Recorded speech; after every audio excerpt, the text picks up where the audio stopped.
que dans ces centres anciens, parfois le confort n'est plus au rendez-vous et c'est parfois par la déconstruction qu'on arrive à leur redonner une vitalité. On verra ça à Cahors, qu'il ne faut pas forcément sanctuariser, muséifier les centres anciens, même s'ils ont de grandes qualités patrimoniales, mais réfléchir à la manière dont ils peuvent au mieux répondre aux besoins d'aujourd'hui tout en préservant leur caractère et leur identité historique.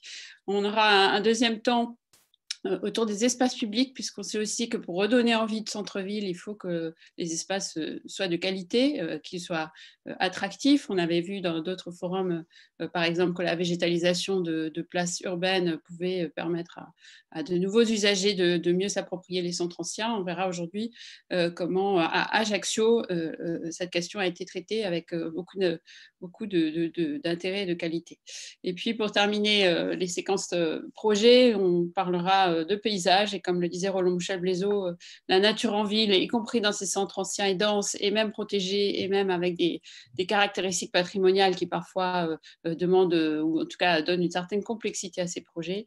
Ils peuvent faire la place à la nature, retrouver notamment les berges de la rivière. Et ce sera l'exemple de Lavelanet en Ariège, une petite ville de demain, puisque j'en profite pour le dire, ces forums des solutions s'adressent évidemment à toutes les villes partenaires du programme Action Cœur de Ville, mais également, depuis qu'il est créé, aux villes du programme Petite Ville de demain qui sont invitées et surtout invitées à participer et à donner leur point de vue et poser leurs questions au travers de la boîte de conversation que nous ouvrons pour vous. Quelques règles d'abord avant de démarrer nos débats sans plus attendre pour ne pas être trop longue. Quelques règles de bon fonctionnement, vous avez constaté, et c'est heureux parce que c'est plus participatif, que l'ensemble des participants et des auditeurs sont dans la même salle Zoom. Objet Zoom dont nous sommes maintenant assez familiers.